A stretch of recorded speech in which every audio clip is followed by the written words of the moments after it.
Al morir Cervantes, Don Quijote se quedó muy solo. Cuando ya nadie recuerde que estuvimos esperando, en tantas idas y venidas por la historia, irrumpirás entre los frisos del lenguaje.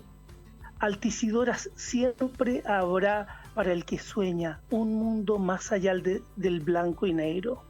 Estamos en Radio Marcelino Champañat en otro programa en vivo conmigo. Yo soy Julio Ortúzar, trabajo en el área de convivencia escolar del colegio y tengo el privilegio, tengo la bendición, ¿ya?, de tener la posibilidad de tener a alguien que ha soñado el mundo, que ha reconstruido el mundo, que ha armado historias de su propia historia y de las historias de su ficción. Es alguien que ha volcado una vida a la educación, al lenguaje, al castellano. Ha sido profesora, es literata, es poeta y es nada menos que hoy una candidata al Premio Nacional de Literatura. Ella es Teresa Calderón. Muy buenas tardes, Teresa. Hola, ¿qué tal? Mucho gusto, muchos saludos a todos, felicidades en este día de sol para hablar de poesía, de la vida, de lo que quieran. Qué lindo, Teresa. Mira, nosotros ya tuvimos una breve conversación antes para introducir lo que iba a ser este espacio y me gustó eso de hablar desde las emociones. Qué interesante, ¿cierto? Sí. Cuéntame cómo es tu emoción ahora, en este minuto, y cómo va a ser en 2 minutos más. ¿Por qué en 2 minutos? Porque estamos en gerundio, porque estamos transitando en un espacio que continúa en el tiempo, ¿cierto?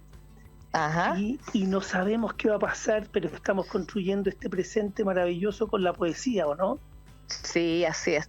Lo que pasa es que yo como no tengo bola de cristal, ni soy pitoniza, no sé qué va a pasar en 2 o 3 segundos más, pero en este presente, que es un presente permanente, mi emoción está vibrante, está luminosa, porque tengo esta posibilidad de conversar contigo y con todas las personas que te siguen a ti y tu programa.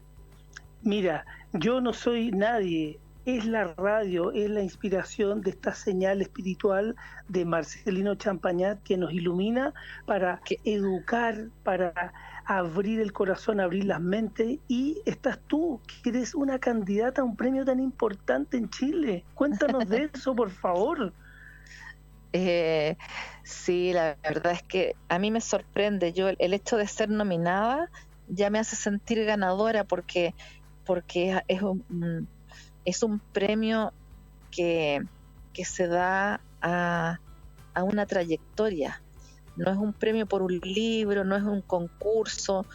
Entonces hay un jurado que determina, hay instituciones que postulan a cada poeta y claro, o sea, es como un reconocimiento importante.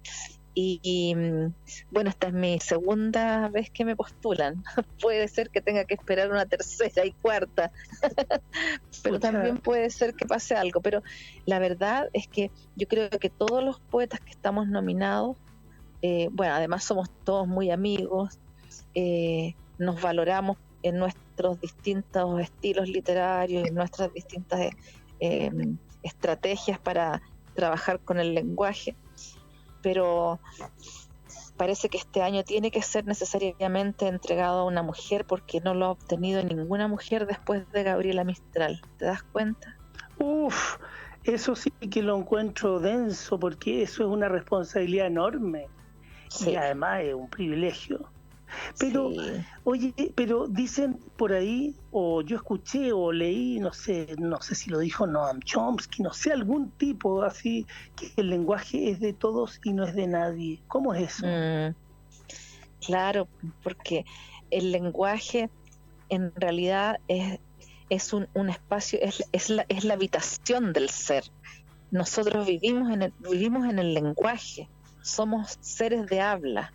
Entonces, si no, es necesario el lenguaje porque es la manera en que tenemos de comunicarnos, pero sobre todo, esa es lo básico, lo esencial es la manera de hacer lucir el lenguaje en el arte, en un buen discurso, en una carta, o en una conversación, donde el lenguaje sea el protagonista, no es el que lo emite. El protagonista es el lenguaje. Como te digo, somos habitantes del lenguaje. Yo quiero contarle a mis queridos auditores de Radio Marcelino Champañat, de toda la comunidad abierta del colegio, a toda la gente que nos escucha online, on time, en el mundo, en el ciberespacio, que Teresa Calderón es una académica, profesora, tiene una trayectoria enorme, tiene premios importantísimos, tiene premios el premio Pablo Neruda, veo, el del Consejo Nacional del Libro, finalista en el premio Altazor a la poesía.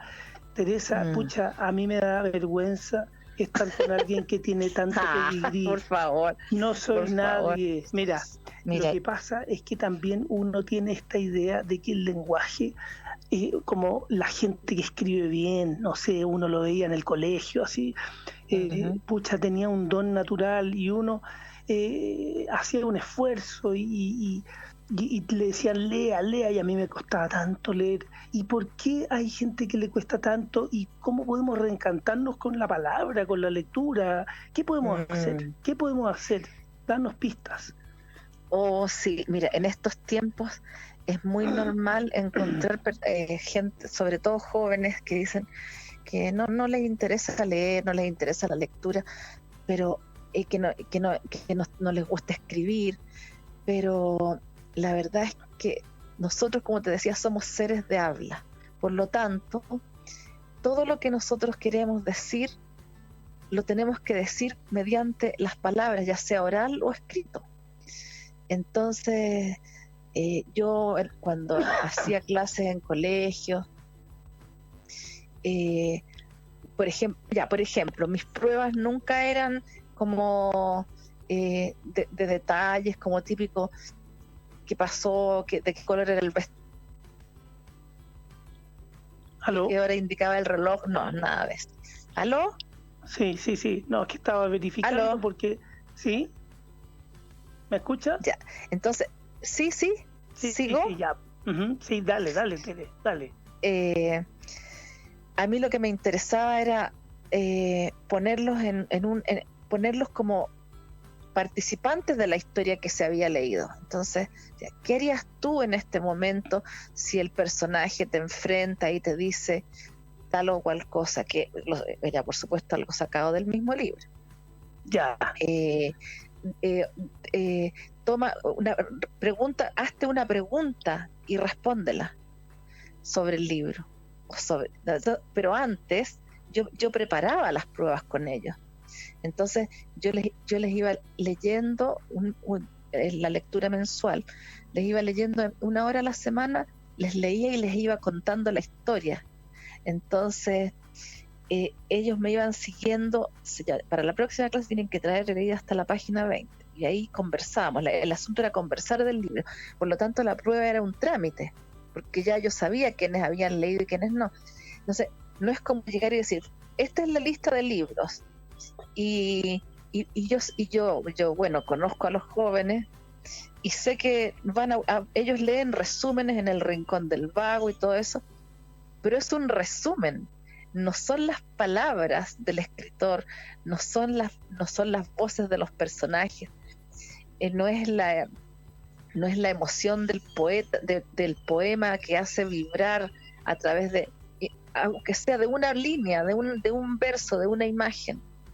Entonces yo creo que el reencantamiento tiene, bueno, de partida, no toda la gente va a ser gran escritor ni gran lector, pero sí tiene la posibilidad de abrirse a la lectura, porque la lectura nos lleva a otros mundos.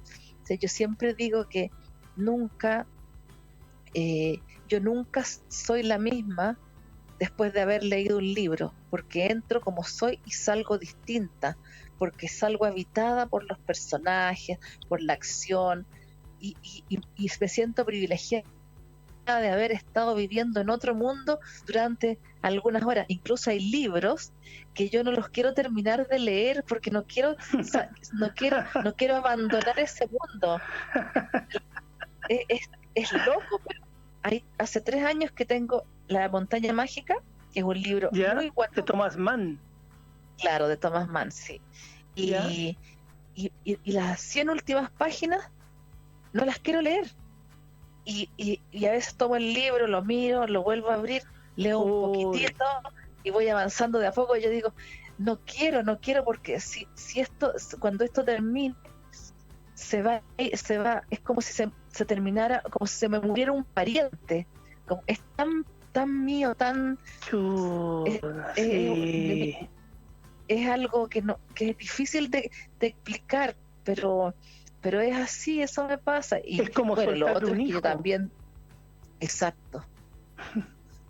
Es como y ahora, por otro lado, con Nunca Jamás, yo, si un libro no me gusta a la 10ª página, yo lo dejo, porque para mí la lectura es un placer, es un enfrentamiento a personajes, a historias, y si no me interesa, no es sacrificio, leer no es sacrificio, como en mi época, cuando a uno lo castigaban en el colegio, te mandaban a la biblioteca. O sea, ya de ahí estamos mal. Castigados, váyase a la biblioteca. Entonces, a las que les gustaba leer, tratábamos de hacernos que nos castigaran todo el tiempo para poder irnos a la biblioteca a leer y saltarnos matemáticas. Bueno, yo por lo menos, que matemática para mí ha sido un drama.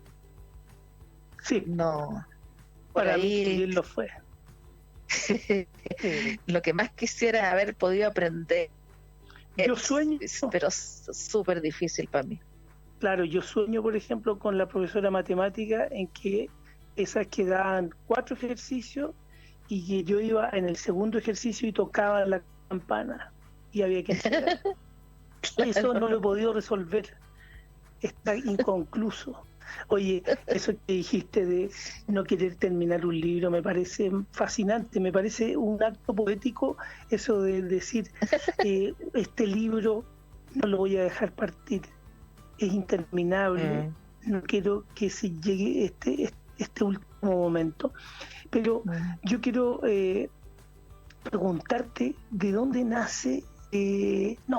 tengo varias cosas, preguntas. Tenía otra que yo me imaginaba, fíjate que con respecto a lo que le pasa a los jóvenes o lo que pasa hoy, con la inmediatez del pensamiento y de la comprensión de las cosas, en la velocidad de la tecnología, en las multiplataformas que se habla, los cabros que están viendo televisión y que están con el tablet o el celular, esa multiplicidad de factores que están operando en la conciencia y en la mente, y eso atenta contra eso que es el leer, que es un acto de avanzar, compenetrarse, concentrarse, y estamos enfrentados a ese pensamiento, a esa contraposición entre pensar rápido, resolver rápido y meterse a reflexionar. ¿O no crees tú que pasa algo en eso, en el diseño de los tiempos?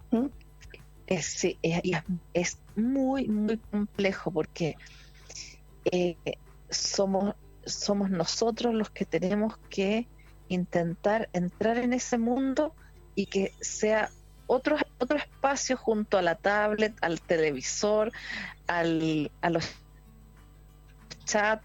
O sea, hay que entrar en ese mundo con la literatura. No podemos hacerlos abandonar eso, porque eso ya pertenece a su mundo. Nacieron así, vienen con otros chips. Por lo tanto, el amor por la lectura tiene que entrar como a la manera, creo yo, que las clases de castellano, de lenguaje, literatura, lo que sea, se transformen en conversaciones sobre lo que algún autor plantea en un libro, o sobre un poema que tú le puedas leer, o un fragmento de una obra para para teatro, de una obra dramática. Entonces, leerlo y decir, a ver, ¿por qué por ejemplo, ya un fragmento de Hamlet? Dice, no, yo no voy a leer a Hamlet, que lata. Pero leerlo, un fragmento, si no tenéis para qué leerlo entero. Lo lees tú con tus alumnos y se dan cuenta del tormento que este personaje tiene porque su padre muerto ha venido a revelarle el secreto de que su hermano y su mamá y la reina y el hermano del rey que está muerto, el padre de Hamlet, han tenido un plan para envenenarlo. Y entonces Hamlet tiene que ponerse contra la madre y contra su tío porque el padre le está pidiendo que haga algo para vengar esa muerte. Entonces, la literatura habla de cosas que suceden en la realidad. Entonces, porque hay cosas peores todavía, y esos son como temas de conversación, que de alguna manera, al sumergirse en esa situación, que Sí. está en un personaje literario, en un texto antiquísimo, decir, a ver, ¿cómo veo yo esto? ¿Qué pienso yo de esto? Y ahí van saliendo los pensamientos propios de ellos, las propias emociones, las cosas que no se atreven a hablar, no se atreven a contar, no se atreven a decir. O sea, la literatura no es letra muerta, es pura vida, pero hay que encontrar el modo de hacerlo ingresar en estos nuevos tiempos. Qué bueno, qué buen dato, qué buen aprendizaje. Hay que como vestirse de la idea que un personaje tiene, hay que poder empatizar también, que está tan de moda el tema de empatizar, empatizar con el libro. Claro. O sea, ahora, lo que ocurre es que a veces con el tiempo se va reduciendo el lenguaje, las palabras, y de repente hasta suena como desprecian a alguien cuando pronuncia bien o cuando dice más adjetivos, ya como que es como casi le podrían hacer hasta bullying por ser tan bien hablado, correcto. Claro. Qué tontera. Claro, pero ¿sabes qué? Eso es yo creo que no es solamente ahora, eso ha sucedido siempre. En el colegio, el niñito bien hablado o la niñita que tipo Lisa Simpson, les hacen bullying, porque hay que hacer lo que hacen todos, hay que estar en la manada. Pero ya después con el tiempo se van diferenciando y se van dando cuenta que no es necesario ser masa para ser respetado, que siendo masa tú eres distinto, piensas distinto y eres amable con los demás que no están de acuerdo contigo, porque esa es la forma de que te respeten dentro de lo que tú eres, así como tú respetas a los otros que no y no te van a molestar. Pero eso es muy clásico en los colegios, por la forma de vestirse, por cualquier cosa, ya ¿Aló? Sí. Compleja. Entonces, si tú no te pareces al otro, si no eres igual al otro, ni hablas igual que el otro, y usas los mismos modismos, entonces no perteneces, y el adolescente necesita pertenecer. Pucha, ese es un tema, la pertenencia. Bueno, yo sufrí mucho porque me decían lunático, qué sé yo, o loco, pero... Yo también. O sea, en algunos espacios, en otros ahora estoy feliz con eso. Realmente un sello diferenciador, un poco apostar a salirse de esta jaula que nos encierra, que está como etiquetamiento que hay de las cosas. Este es así, este es asá, este es asá. Incluso antes, para diferenciarse, tenía que tener un tatuaje. Ahora, ¿quién no tiene un tatuaje? O sea, el que no tiene un tatuaje da asco ver un cuerpo sin tatuaje. O sea, mirarme a mí sería asqueroso. Oye, Tere, así que son años de educar, años de aprender. ¿Y cómo este ejercicio ¿Cómo se hace para hacer un poema? ¿Cómo se hace? ¿Qué pasa con uno? ¿Qué es lo que lo mueve a hacer un poema? Y enséñanos cuál es la diferencia del poema con la prosa o con escribir un cuento a un poema. Cuéntanos, enséñanos. ¿Cuál es la diferencia? ¿Cuál es la diferencia? Yo te voy a hablar no como profe, sino que te voy a hablar de la experiencia mía. Cuando A ver, se corta un poco el es que está un poco ¿ahí? la señal. A ver, ahí habla. A ver. Estamos con un problema de señal, parece. Se corta un poco. No sé si en los estudios de Radio Marcelino nos pueden dar una pista de qué puede estar pasando. O yo que me pongo el teléfono muy cerca de... Sí, quizás hay que buscar un lugar como adecuado para que la señal no se corte. Tere, ¿estás como bien ubicada?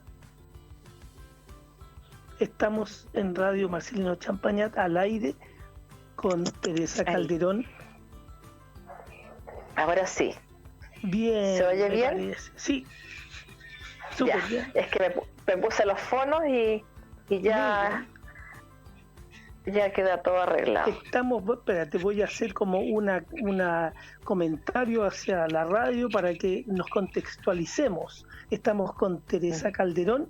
Ella es candidata al Premio Nacional de Literatura, profesora de una larga trayectoria académica, escribiendo poemas, escribiendo también cuentos y novela. Y yo le preguntaba acerca de qué nos podía enseñar respecto a la diferencia que hay entre un cuento o una prosa y un poema, y qué pasa por la cabeza de un escritor cuando hace la diferencia para hacer una cosa u otra cosa.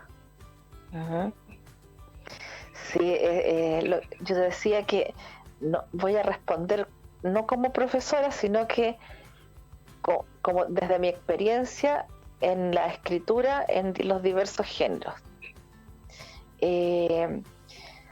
Yo partí escribiendo cuentos en el colegio, esa maravilla de tener clases de composición. Uh-huh. Y ahora que se perdió, que era la maravilla donde podíamos escribir lo que habíamos hecho el fin de semana, las vacaciones, todos los típicos temas, pero era entretenido porque uno hablaba de algo que sabía y algo que había vivido, y por eso estaba lleno de colores, de emociones y todo. Después nos hacían memorizar poemas. ¿Y qué pasó? ¿Por qué se abandonó eso? ¿Qué crees que ocurrió?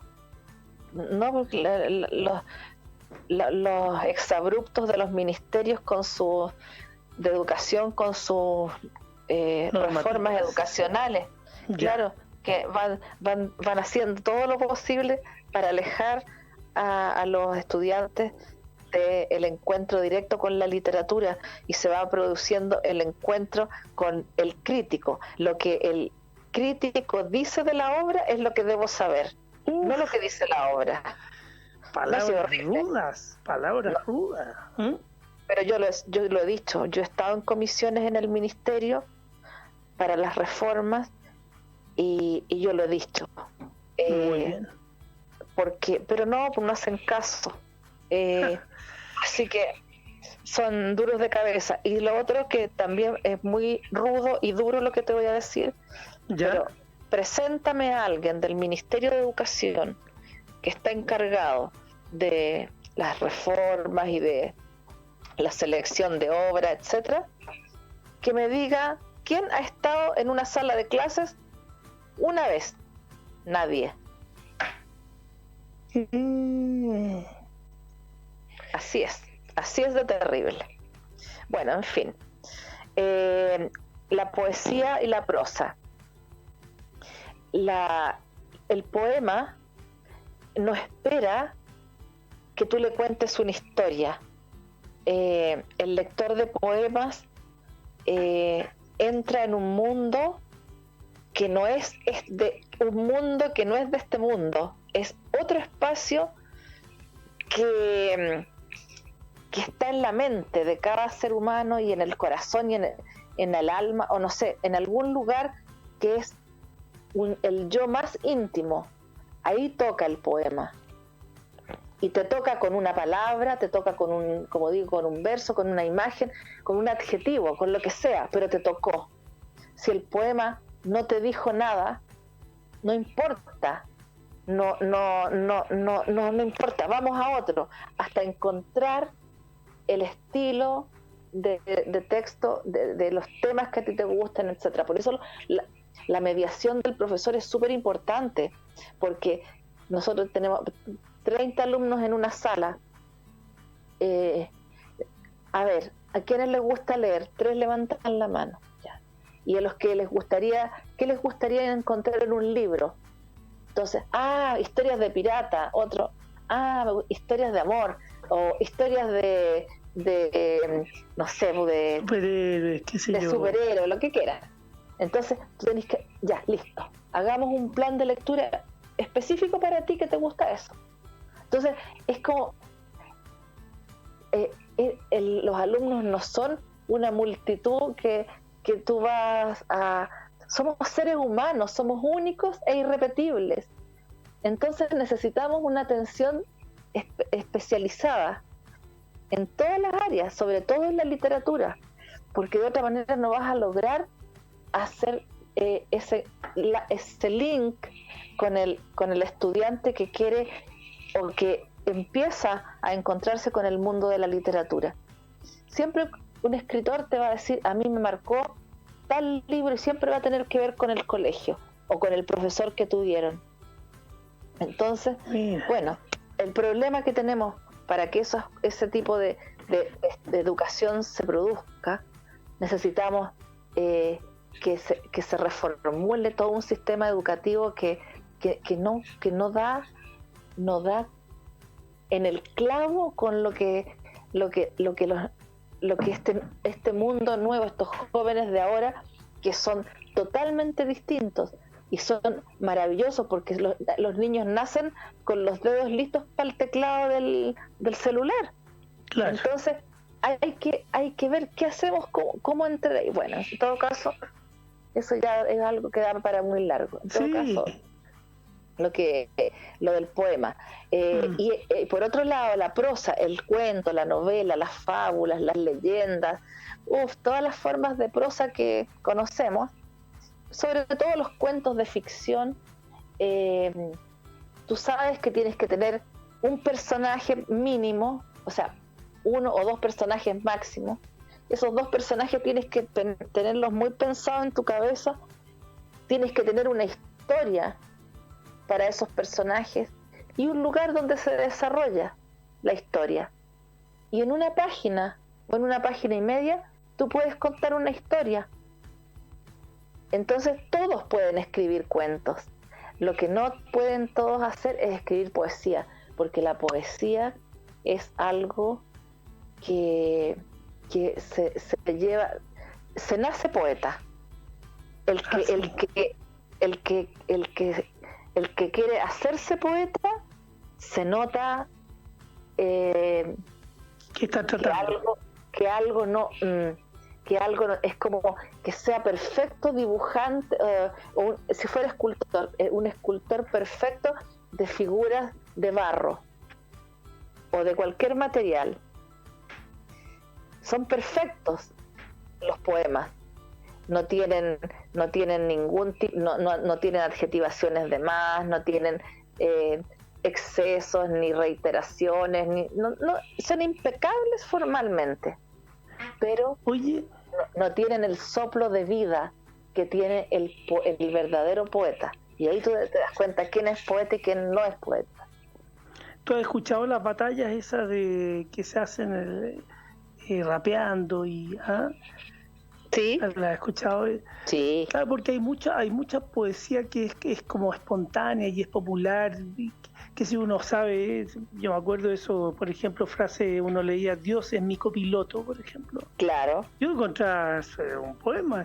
Claro que ¿no? sí, ¿Cierto? claro. Como, o sea, Parra se lo habría adjudicado perfectamente como su principal antipoema. Claro que sí. Sí, hay muchas como expresiones, ¿ah?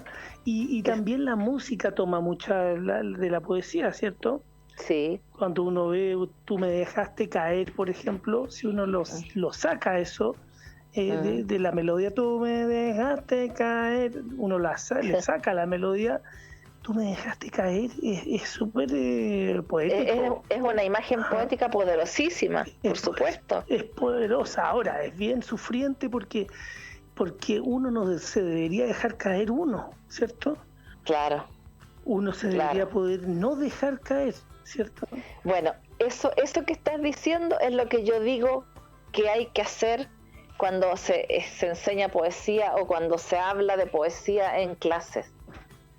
Eso, analizar las perspectivas, los puntos de vista, por qué decirlo, si lo debiera ser lo contrario o debiera ser de tal, lo que tú estás exactamente diciendo ahora. Uh-huh.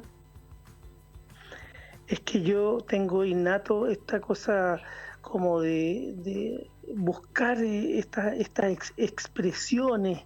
¿Ah? Hay cantantes actuales, qué sé yo, que hacen cosas muy divertidas, ¿ah? con esto. Pero bueno, pero hablemos más de ti, Tere. ¿Cómo te encuentras en esta época de pandemia? ¿Qué puedes, digamos, de qué pistas o qué claves nos puedes dar un poco con el tema de la palabra, con el tema de aferrarnos a un libro, como para poder, digamos, proteger este tiempo, cultivarnos hacia adentro y poder mejorar una convivencia también con el tema de la lectura? ¿Qué se puede hacer? ¿Se pueden leer en familia, por ejemplo, cuentos, poemas? ¿Se puede, claro, se puede compartir eso? ¿Es rico? Claro, eso sería maravilloso que sucediera en las familias que tienen hijos en el colegio, que es el tiempo que nunca se tuvo, es como la oportunidad para reencontrarse a través de las emociones, de las historias, de la imaginación.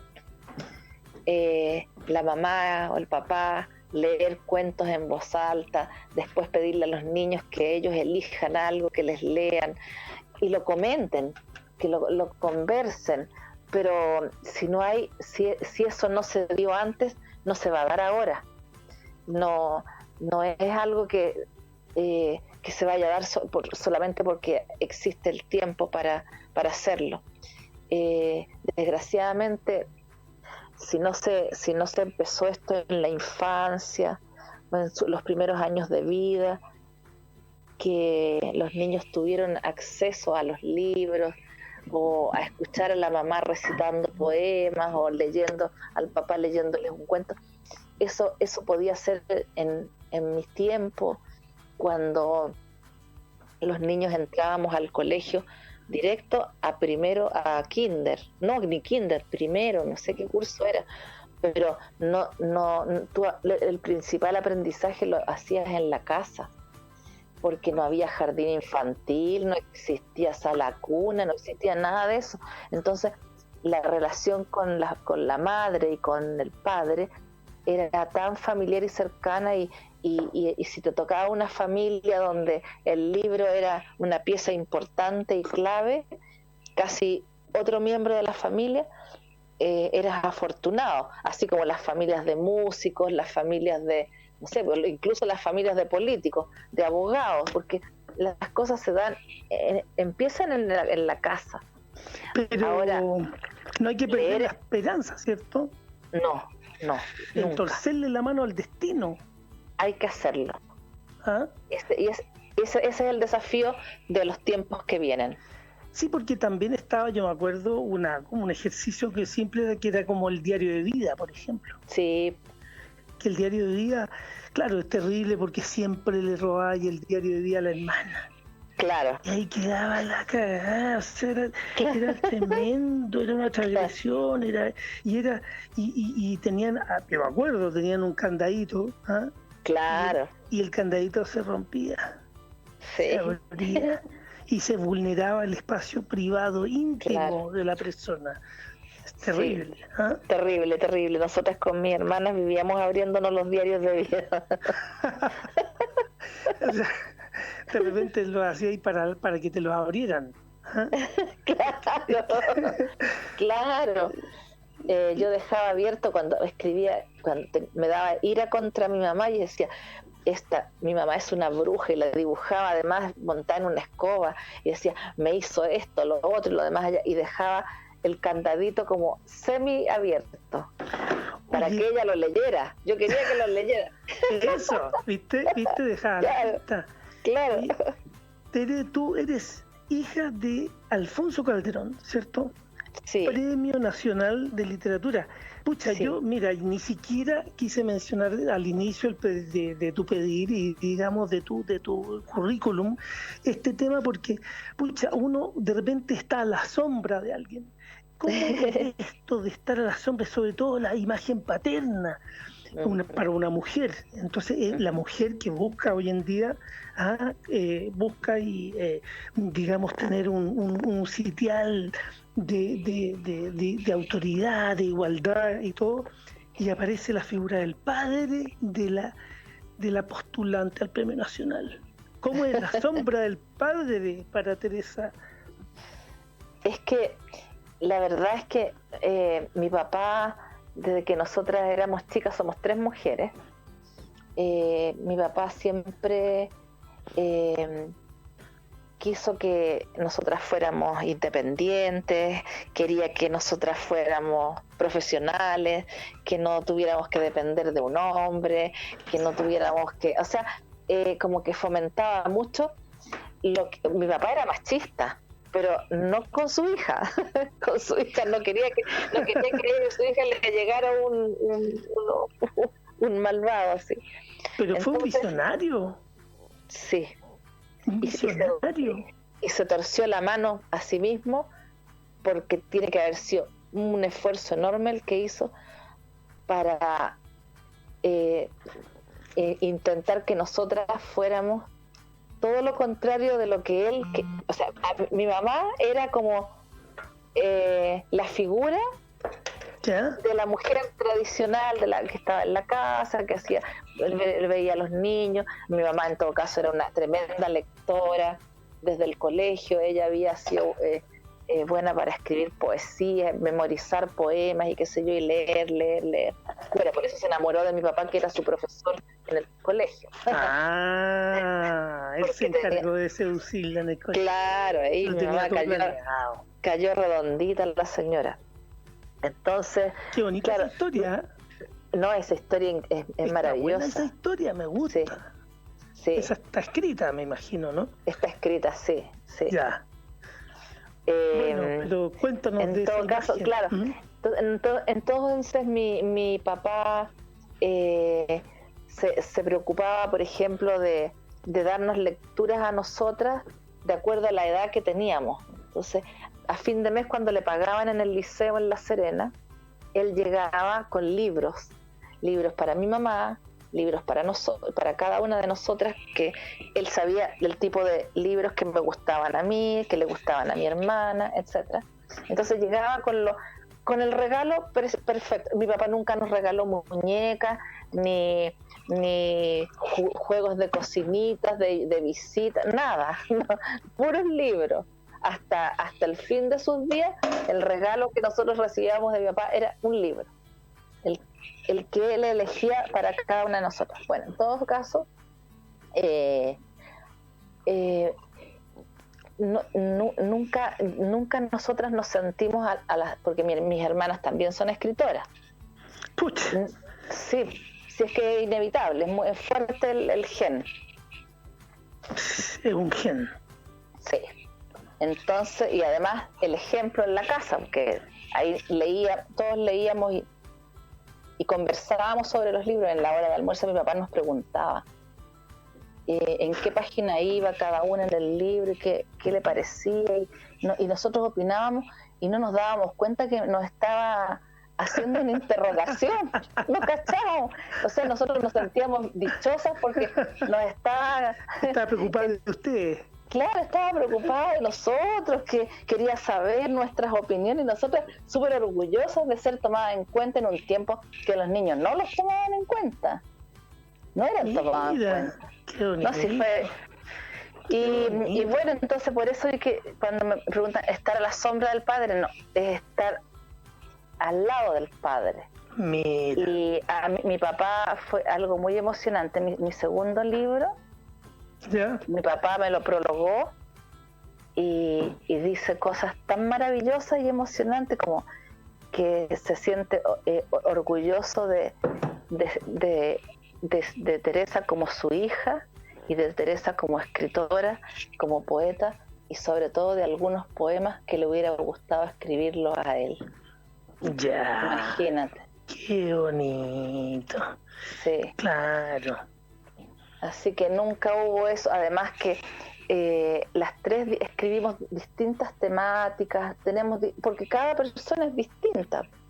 Entonces, mi hijo, mi sobrina también son poetas, o sea que esta es una cuestión que no sé en qué generación se va a cortar. Pucha, pero ¿por qué dices eso, Tere? No seas así. No se va a cortar porque esto está en toda la especie.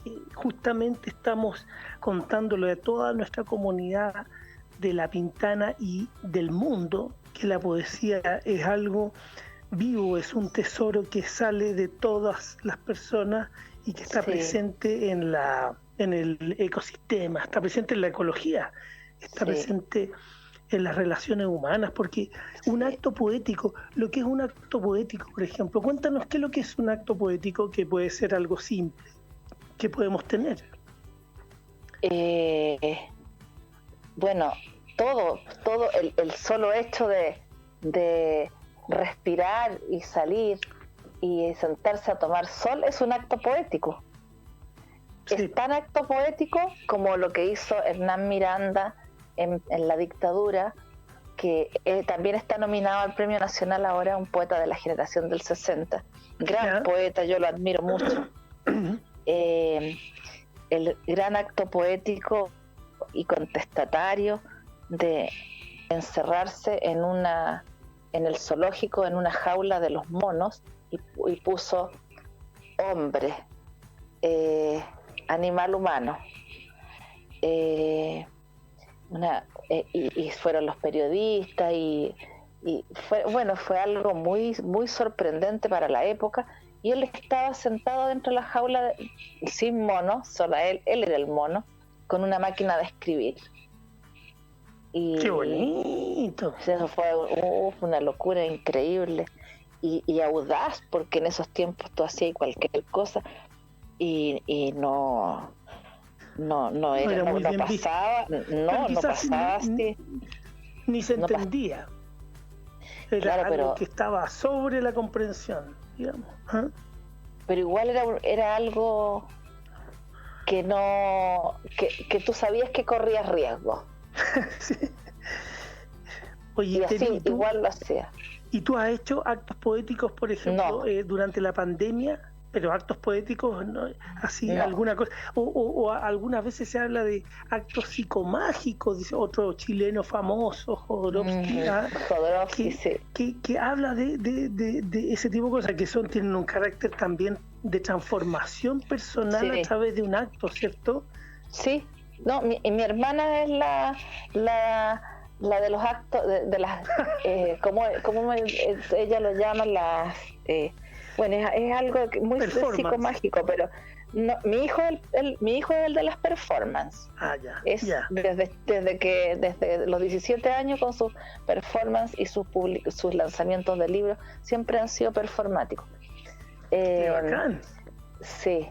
Pero a mí, yo era tímida, entonces me daba un poco de vergüenza hacer esas cosas, no me atrevía. Eras, sí. ¿Y ahora cómo eres ahora? Sí, ¿qué pasó? Sí, ¿Cuándo cambiaste? No he cambiado, no he cambiado mucho. Era. No, es que yo, por lo menos ahora me atrevo a más cosas. Por ejemplo, yo jamás habría estado conversando en una entrevista a los 22 años, ¿no? Me moría de vergüenza. ¿Qué opinas de eso, de vencer la timidez? ¿Qué opinas de esa restricción que se pone la gente, que nos ponemos a veces, de mostrarnos, de decir, de hacer algo distinto? ¿Qué opinas de eso? Bueno, yo como son autotrabas, la primera lucha es torcerse la mano. Y a veces es más fácil para uno, y a veces es imposible para otros en ciertas cosas, pero yo de niña era muy tímida, muy retraída, y yo no hablaba, era absolutamente muda, solo escuchaba, solo miraba. Y hasta grande, o sea, en la universidad, sobre todo en la universidad, preguntaban algo y yo me ponía roja y hablaba, y yo nunca pensé que iba a ser profesora, porque jamás, no estaba en mis planes. Yo quería ser bailarina, yo había estudiado ballet desde chica, y mi papá me dijo que no, que eso no. Tu papá determinó tu futuro. Claro, me dio claro, porque yo cuando entré a la universidad encontré que todo me gustaba y qué sé yo, que todo, no había ningún ramo que me cargara. ¿Ya seguí bailando o bailas con la imaginación nomás? No, seguí bailando. Sí. Pero ahora en pandemia no. ¿Pero qué música bailas, por ejemplo, que lo haces con naturalidad? Toda la música. ¿Pues bailas cueca, por ejemplo? No sé bailar cueca, no sé. Todos los años digo, voy a aprender, quiero que me enseñen. Pero todo lo que tenga que ver con el movimiento y con el sentir la música, aunque sea sin letra, como una especie de danza con el sonido, una comunión. Mira, una comunión con el sonido. Estamos en Radio Marcelino Champañat y tenemos el privilegio de tener a Teresa Calderón, candidata a Premio Nacional de Literatura, y ella tiene una trayectoria gigantesca de éxitos y de prestigio a nivel nacional. Bueno, Tere, mira, ya me están avisando que, bueno, nuestra programación es inexorable como el paso del tiempo y se nos va acabando el tiempo. Ha sido maravilloso poder conversar contigo. Vamos a tener que dejar una nueva reunión acordada y esperando que tengas suerte en tu postulación al Premio Nacional de Literatura. Teresa, gracias. ¿Qué nos puedes decir? ¿Qué consejo nos puedes dar para despedirte de nuestra radio Marcelino Champañat? No, yo, bueno, aparte de estar sumamente agradecida de esta conversación tan grata y sabiendo el contexto de la radio, a quién va a dirigir, todo lo encuentro privilegiado. Lo único que me gustaría decirles es que a los jóvenes que tal vez escuchan esto y a los grandes también, que no le tengan miedo a los libros, que los libros solamente nos hacen cariño, no nos asustan ni nos hacen daño, solamente nos abrazan el alma. Qué belleza, muchas gracias, estamos conmovidos. Yo en lo personal tremendamente agradecido por tus palabras, Tere, que tengas mucha suerte. Gracias. Si no sacas el premio, da lo mismo, porque da lo mismo. Tú ya estás en un sitial de grandeza por todo lo que le has entregado a la educación, a la poesía y a la gente. Muchas gracias, Tere. No, muchas gracias. Para mí un lujo esta conversación. Abrazos y muchas gracias a todos. Muchas gracias. Y seguimos en nuestra programación del Colegio Marcelino Champañat Nos vamos con la oración, algo que es alimento para el espíritu y para todos. Muchas gracias y hasta la próxima.